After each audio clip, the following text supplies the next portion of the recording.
Hello and welcome to our next video blog. I thought it would be good to carry on talking to Andy Serkis about some of the fun and games we had during our first block of shooting. Andy?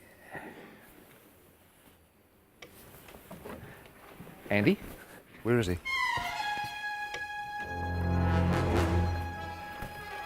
Andy? What is this place? This isn't Wellington. Where am I? Isn't this where James Bond crashed his Aston Martin in 1964?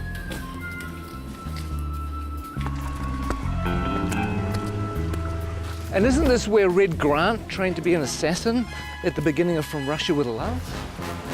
God.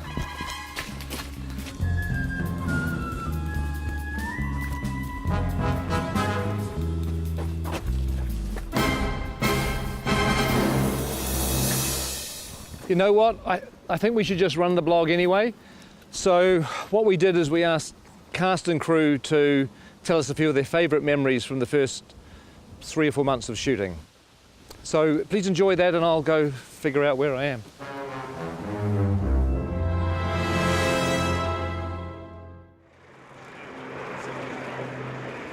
What are the things that stand out for you the most from the first block?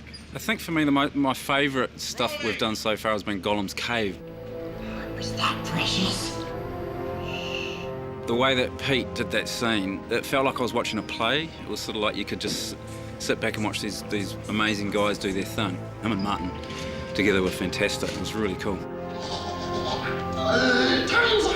Trying to get back into the head of Gollum. I don't know if I ever told this, but it felt like kind of doing an impersonation of a character that I played. Yes. A long time. It was weird because it was like, you know, having to re-own it again.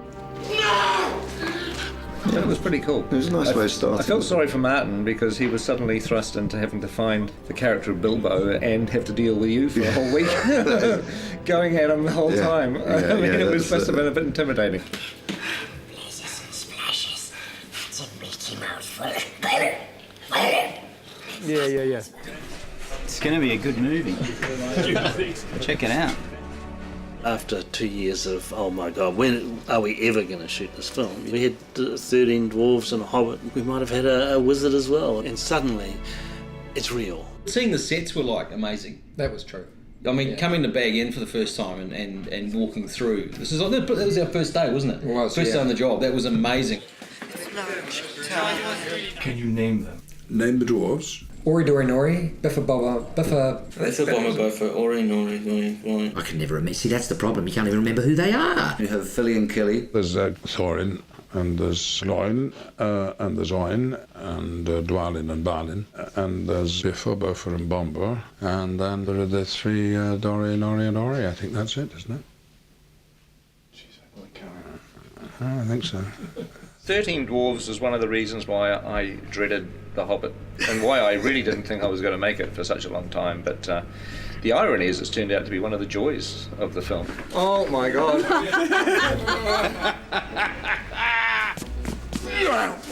What a challenge. I mean, 13 heroes, or 14 with Bilbo.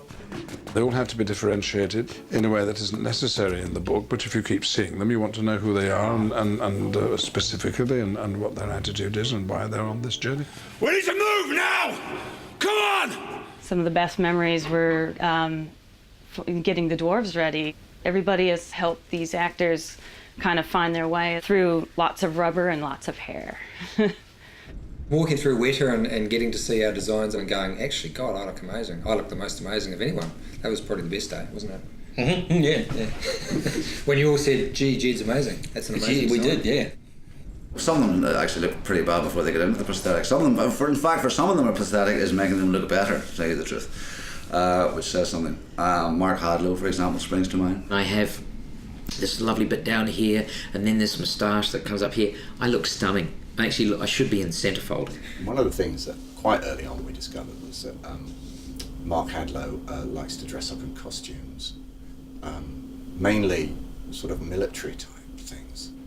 And the really weird thing about his sailor outfits is that below the waist, nothing.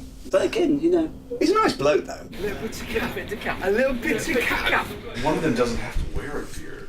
Yeah, well, we're all very, very jealous of that. Actually, he is the Aidan Turner. He's the sexy dwarf. I don't even think he's got a beard, actually. Mainly because he's not old enough to grow one. He's the hot one, I suppose, if you like that kind of thing. But if you like knitted cardigans and knitted mittens, then I'm your fella. If there was a boy band in Middle Earth, he would be the leader Williams. of the Robbie Williams of the dwarf world. Whereas you'd be roadie, I think. Yeah, the roadie. Bomb would be a roadie. I think when people see the beards are going to come back in big time. They are. Huge. Give us a kiss. Gelek Dashud Ba. Gelek Dashud Ba. We've all learnt a bit of the dwarf language, Kozdor, so we all have a kind of selection of words to fall back on, curses and battle cries. And when we speak Dwarvish to each other most of the time when we're on set. Okay, here goes. And Peter can guess what it is, and then I'll tell people. Caused Belcour. Caused Belcour. Caused Belcour. Peter? It means mighty dwarf.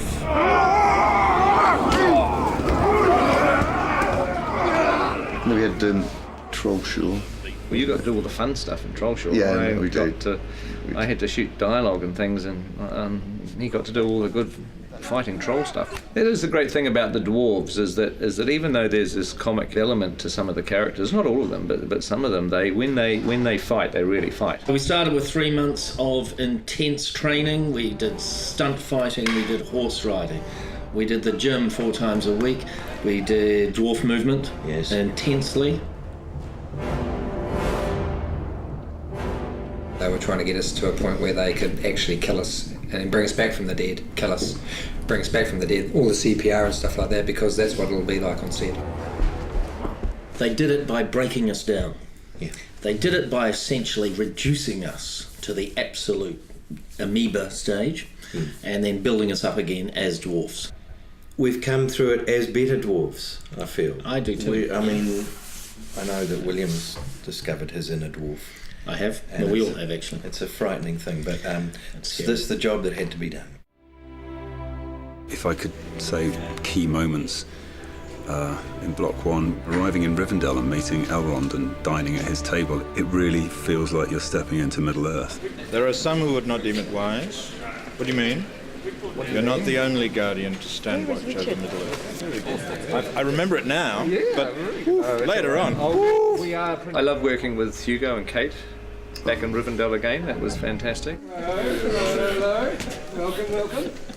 I still can't quite get over being on set with Ian as Gandalf and then, Kate Blanchett with Galadriel and Hugo with Elrond, and you just feel like you step back into a movie again. It's kind of weird. Is this a new one? This is different. Yeah, different one. High points really, I think, was getting Kate Blanchett with a long train. Beautiful. Kate, that's beautiful. That is. They're all going to want one. Just don't ask me to walk anywhere. One of the things that I like is that we're getting a little bit of the music into the movie too, the songs. Tolkien wrote quite a few songs for The Hobbit. I got to sing a song. You want to hum a few bars for us now? Oh, it's a classic song. It's after sort of Cole Porter, Gershwin, and that type of thing. There's an inn, there's a merry old inn beneath an old grey hill. He squeaked and sawed and quickened the tune while the landlord shook the man in the moon. It's after 3, he said. I think it'd be great if Dwalin just yelled the whole thing. Yeah. So the cat They'll swallow the tipsy cat. Is this the Metallica version? Who is this? Guess the Metallica version. Well, I'll be singing at the Oscars is a different matter, but hopefully some people might sing it in the shower. Oh, excuse me. I think this is a Peter Jackson question. Which dwarf would you like to invite to dinner? Well, I wouldn't invite any of them except myself. I'm afraid that the table manners aren't of the best. But you get your fist when you do that! They would not want Biffa over for dinner.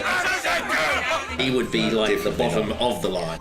Ori, because he'd be very polite. Excuse me. Well, it'd be me, obviously, because I'd cook.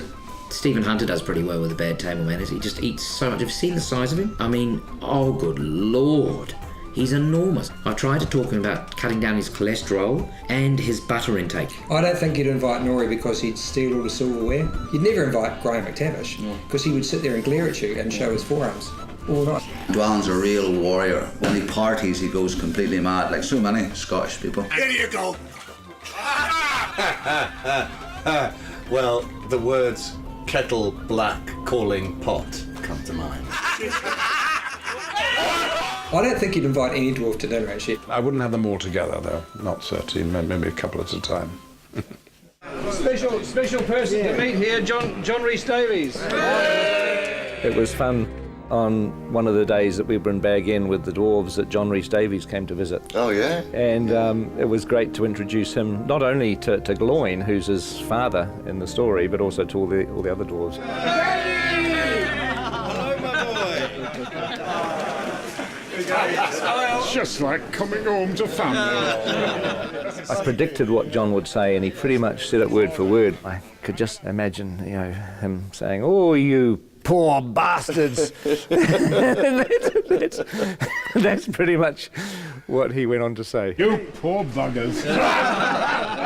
When he gets you running up the hill in full armour, you'll enjoy that. But you are going to be spectacular. And you'll be chased by women all around the world. but only if you're in costume and makeup. Okay. All right. We've been here since January the 13th. So what is that, 5 months? And we haven't even scratched the surface. Who are you doubling, Pete? I'm doubling Stanley Kubrick. One of the biggest moments was when we all put our gear on and we all stood together, sort of looking around at each other into the characters' faces. To stand in a circle and look at the guys that were going on the quest, I got a real tingle up my spine. Lovely, thank you, that's terrific. I think we can check the gate on that.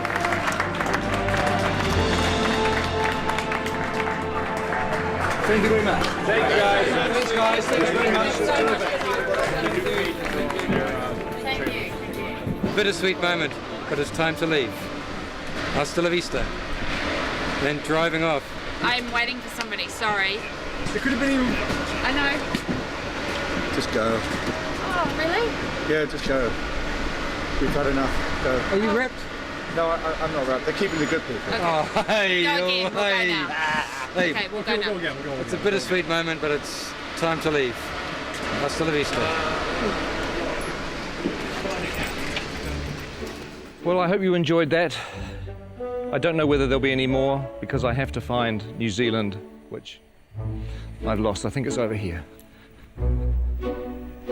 Who is that odd little fellow?